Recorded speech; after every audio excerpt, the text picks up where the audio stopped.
Hello everyone, welcome back to the channel. I am Mad Capper and this is another video on Raid Shadow Legends. Today we have hope. I'm not talking about the up and coming elections. I'm not talking about peace in the Middle East. I'm not even talking about a possible cure to COVID-19. No, today we're talking about something a little more close to home. We're talking about the Sacred Order HP Epic Champion, Hope. That's right. It is another episode of I Built Them So You Don't Have to. So let's take a look. So here is Hope, and let's just go over her kit. First of all, you can tell she's an old model. Very flat, very lifeless like facial features. Some of the detail on her gear is pretty good. I mean, that's decent, but you can really tell on the hair and the facial features that she's old guard for sure. I would really like. They've got some really good artists. I'd really like them to give a makeover on some of the old champions. You know, just this kind of a side note. I don't know if there's any new champions in this run, but you can really tell the difference between the kind of the older champions and new champions. But Hope recently got a buff in the 2.2 patch, so I wanted to build her out, see what she can do. Let's just talk about her here. First off, you see her HP at 21,315. She's an HP based champion, but pretty good HP for an epic. Very usable, especially for kind of the uses you're going to want to use her in. So very good. Attack 1,000, not really important. Defense a little bit low for my liking at 804. Speed of 104, and then crit rate, crit damage standard, and resist a little bit. I mean, 45 is pretty decent, but not really what we're using her for.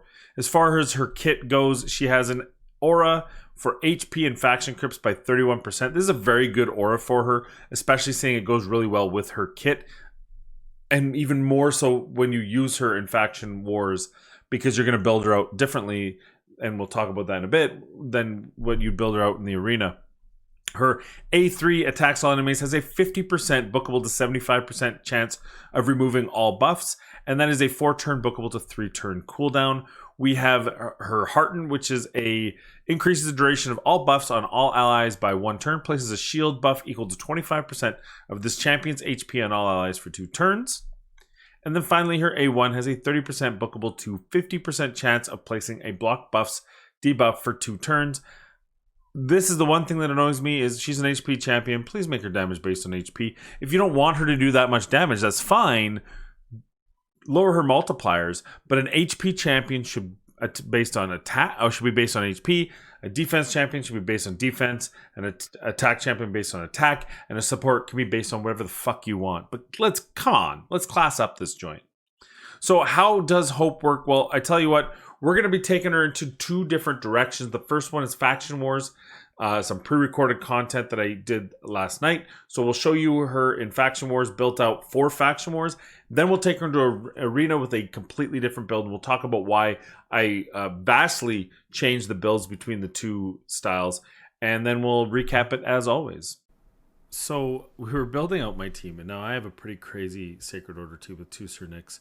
I did try it once with just 1 Cernic, but it was still, I mean, that's still crazy. So what we decided here was building out a team that was a little bit more fragile, brought all the elements in, but I think this is a team that's a little bit more reasonably free to play. So, you know, overall, I thought it was a better experiment to show for the clan boss. And you know, I do have dual strip because of because I'm bringing in Cupidus and Venus. So, but I think this gives you a better idea of what the team can do in Faction Wars 20, just to give you an idea of where she's at with it. And you're watching here, you know, you've got the strip, you've got the nuke, you know, dual nuke, which is nice. She hits really hard too. So really, I kind of have triple nuke in this team. And boom, big shields. She's got a good kit. Was able to put the shields up, and we survived that initial nuke. And then after that, it's really just supporting the team out and letting the team do its thing. So you can see, as they do very well, Like I said, this is actually a pretty fun built team. I'm half considering to keep this team in my faction wars just because it seems more fun than just running triple unkillable, which does seem a bit extreme. There's the Venus strip in round 2. If we didn't have the pairing, which I probably should have ran, then maybe we'd be able to run Hope to get rid of that instead of Venus. But as you see here, obviously with Unkillable, people are going to die. It's a pretty fragile team. It's a lot of attack, right? 3 of the champions are weak, and they die, but that's fine. That's why we bring in Mistress of Hymns. You know, it'd be really good with Cardinal as well. Good pairing. Until they kill Cardinal. Poor Cardinal. Rip. But at this point, don't worry. It's too little, too late. Phoenix is going to take care of business, and then she's got the big ass shield up again, so pretty safe at this point. And an easy win in Faction Wars, and I think that pretty much illustrates how she works in Faction Wars and what she's going to do for you. So yeah, there we go. Now to show you the gear. This is the gear we put her in for Dungeons and Faction Wars. 90,000 HP. The attack and defense wasn't a big deal. Speed of 196. Again, they're on the 200 mark. 285 accuracy, still well enough for any dungeon.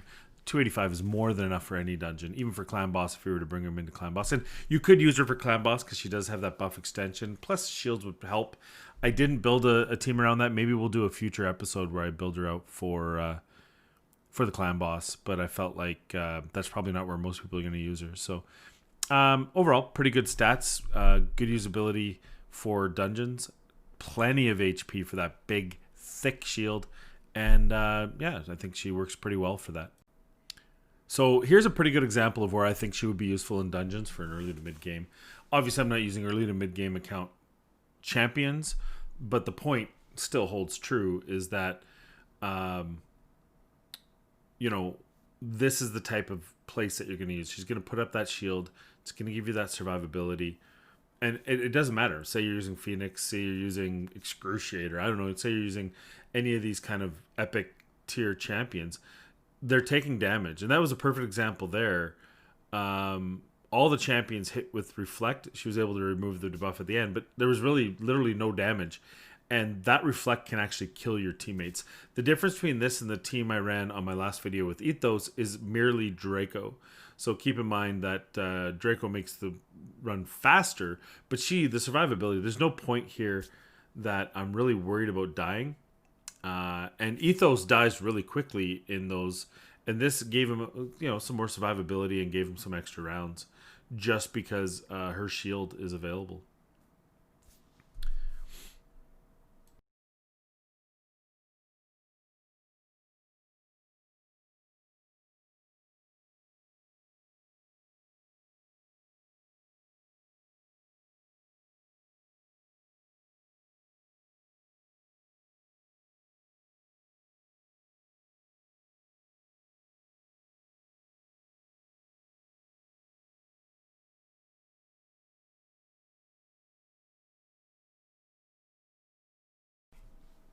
So I think this gives a pretty good illustration of what she can do in all dungeons.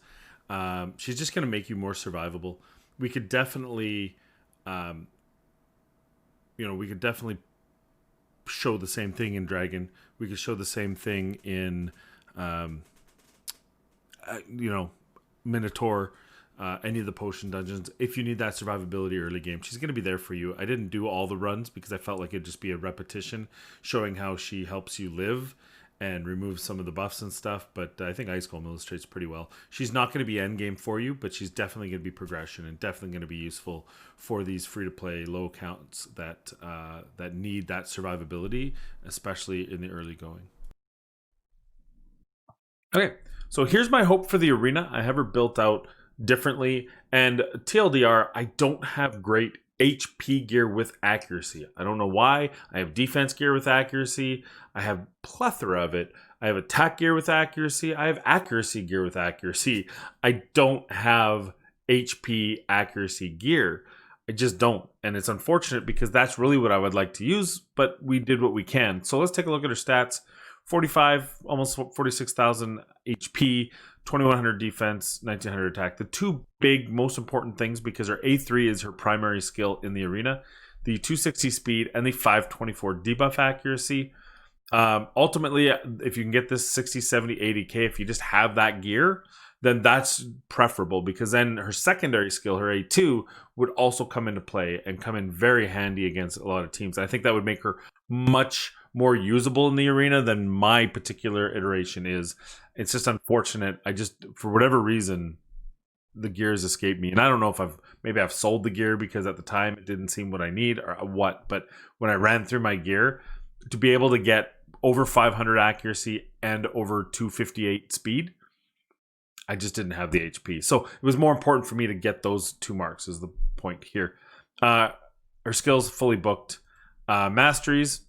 So I don't know if this matters. I wanted this. So this is important. Eagle Eye. So in order to get Eagle Eye, I have to pick one of these 2 skills, right? I don't think this increases the chance to strip, but I don't know. And it's something I don't think you can possibly, because of RNG, you can't possibly quantify this, unfortunately. So to get that accuracy, I mean, the other option is this, which is extend duration. Well, we don't have a debuff except for her A1, which, I mean, it's there, but it's probably not going to be much of a deal in the arena. So 50% chance to block buff is a pretty rough thing to quantify or to jump on. So this will help land that. But it might also, depending on how the coding works, it might also help her strip. So it's a safe bet to put on there, but I don't think it's helping you. But everything else, we wanted, of course, Lore of Steel, which just gives me the extra speed set, the extra accuracy set, giving those primary stats a boost. Amount of healing and the value of shield. So the value of shield is good. The value of shield. So it was all about her shield there. Turn meter accuracy is another, of course, these 2 pieces. These 3 are for accuracy. And that's what we went. On the defense tree, we just went with some defense. We went for some mitigation to help the team out. She can take the damage. This was more for a dungeon part than the arena. But yeah, just having any sort of chance to increase turn meter. Just an opportunity for her to go more often and be more defensive. She doesn't hit very well, so the offense is kind of a non-thing. Maybe some of these other masteries you could say, oh, maybe the AoE is better, that sort of thing. But we just kind of played with what we thought would work best for her. So, hey, now let's just test her out, find out how she does in the arena. Okay, let's take her into the arena, see what she can do. So we want to avoid double boosts because we are running a single boost with her. You have to make concessions when fighting in the arena, and because I'm not using Madame Saris, we're pretending we don't have her, and this is our only strip champion. We only have a single boost. If we go with a double boost, we have to get rid of one of these 2 champions. I honestly probably wouldn't use it. I don't think that there's going to be anything I need to strip on this team, but just for informational purposes. The other thing is you need to have an attack champion that's fast enough to not get cut, and I actually don't have that. My closest is Biggin. I have him tuned for Cephalia, and so he's a little slow for this comp, and also he's a little bit weak. He's 247, only 3,800 attack in order to get that speed. I haven't really fine-tuned him. I don't know if there's a better attack. Like I still have to take a look and see where we can get some wins here with him. But, just as a kind of a first pass, this is what I've put together. And we're going to try it here, and hopefully we don't get cut. And hopefully we're faster, because actually Lysandra does scare me. Looks like we're reasonably enough. We don't need strip, so what we'll do is we'll do survivability just in case. And there's the cut. It's like 10 speed. But because of those shields, that actually does showcase one good side. Her shields, and boom. And then the other good piece is we're actually going to be able to strip this. And away we go. So pretty good sample. It wasn't the way we wanted to because we did get speed cut.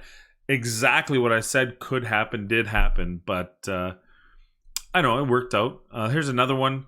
Scary. We've got another turn meter boost here. It's a passive, but nonetheless, we do damage. So, again, we'll find out. There's a little bit more of a gap here, so it looks like I might have a little more leg room.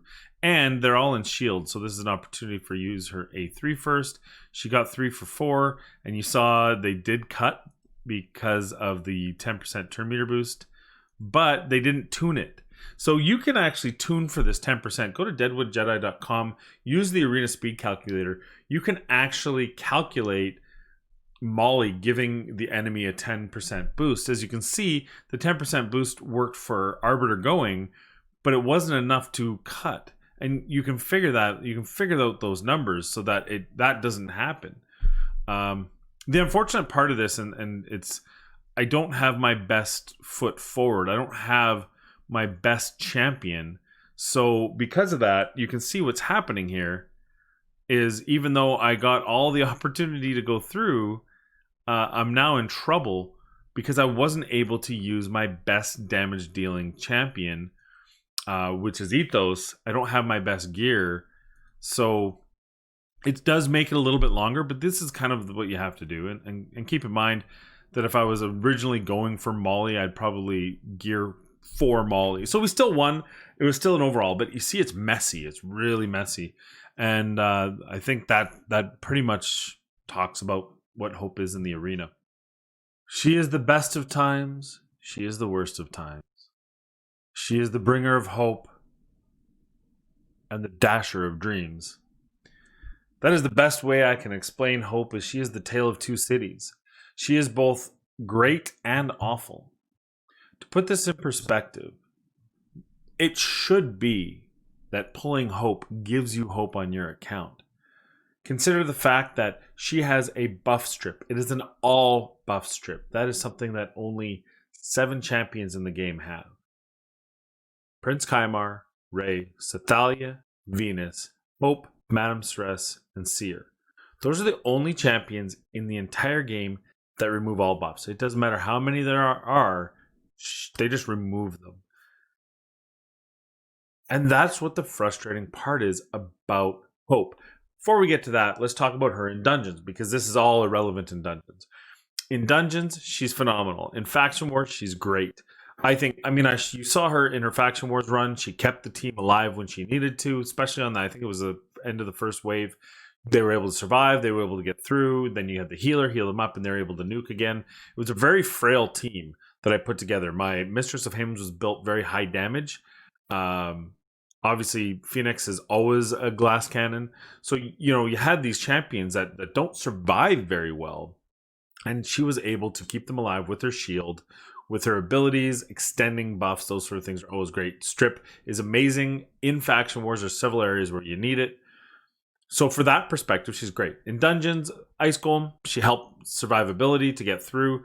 At some point, you're going to probably replace her. So I will say early to mid game, because she's not going to help you speed up runs. She's going to help you sustain and survive. And I think she did that just fine. If you were to compare my Ice Golem run on this video compared to my Ethos video, you'll see where, the survivability of that whole team, it's the same team minus Draco. I swapped out Draco and swapped in Hope.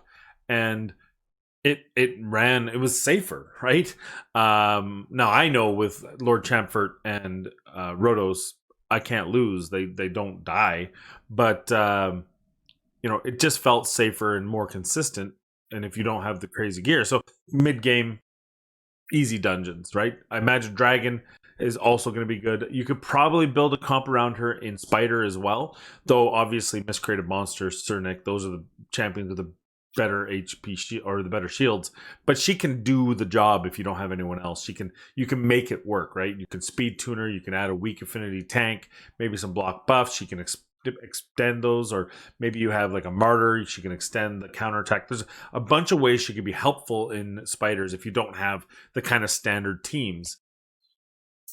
So for that perspective, I think she's really good. I think she's a really good champion to add to your arsenal if you're low spend, if you're free to play.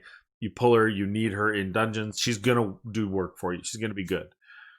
In the arena, though, that's what we're talking about. Now, let's put this in perspective.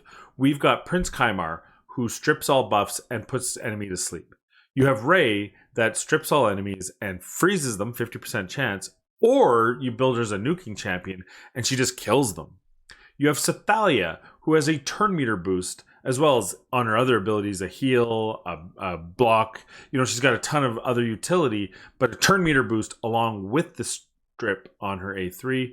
You've got Venus. Now, asterisks on Venus. She does require Cubitus on the same team, but she full strip. It just says strips. There's no percentage chance. And she gets a 50% chance for an extra turn. You have Seer, who does immense amounts of damage when she strips. And you have Madame Ceres, who puts a debuff on attack and defense while stripping. Then you have Hope, who doesn't even get 100%, has nothing else in the toolkit. So she is one of only 7 champions. Like I said, Kymar, Ray, Cephalia, Venus, Ceres, Seer, Hope. And she is the only one that gets no additional action on her A3, and it's not 100%.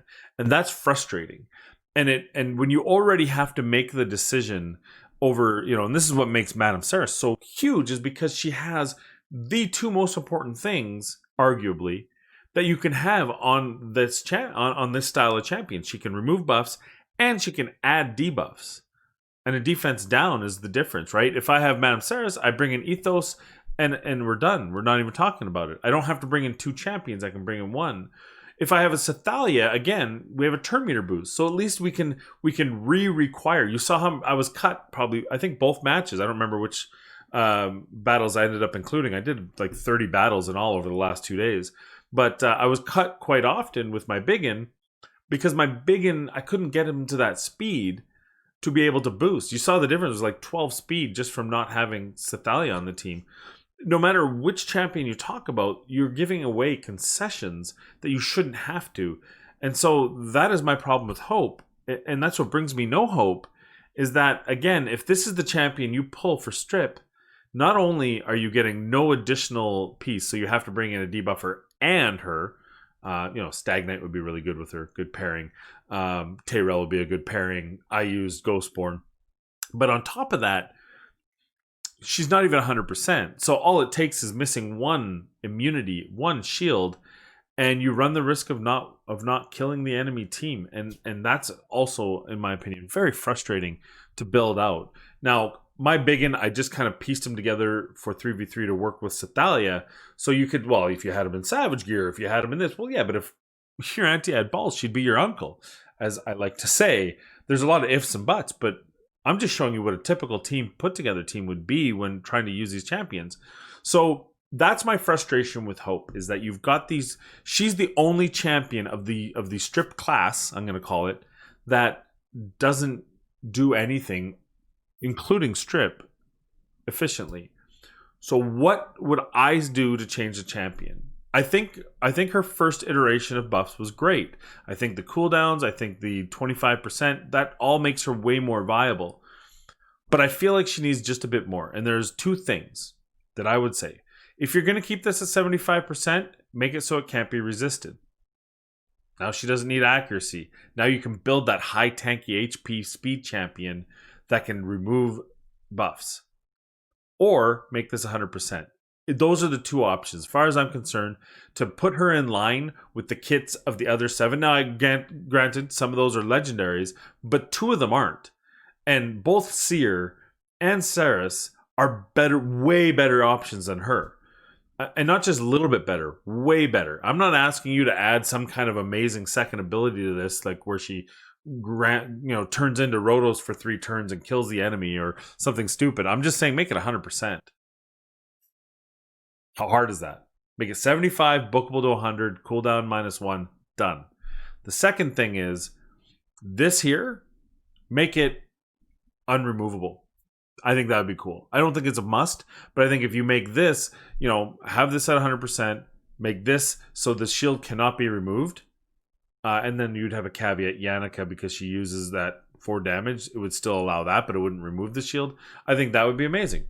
And then suddenly you have a champion that people would be excited to pull, that would be helpful, but still wouldn't be OP because she still suffers from affinity, right? Because she's not void affinity like the other 2 epics. She still only strips, so you still have to make and say you can't bring in double boosters. I mean, there's still options that you have to decide, but that would make her overall usable. So that's my thought on Hope. I think she's great in dungeons. I think she's great in faction wars.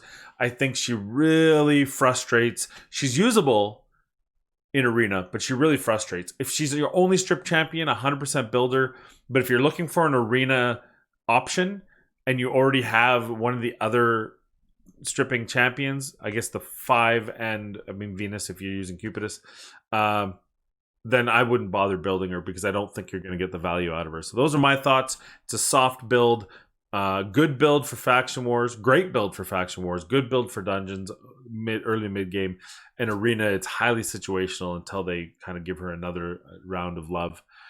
Those are my thoughts. What are your thoughts? Am I way off base? Am I hitting the nail on the head? What do you think? Leave it in the description down below. Also, I'd 100% appreciate if you like, if you subscribe, if you notify. Helps me with the YouTube algorithm, helps me with the content creator program, and helps me bring more of these videos out to you. Most importantly and finally, please be kind to one another, stay safe out there, practice social distancing, and we'll see you in the next video.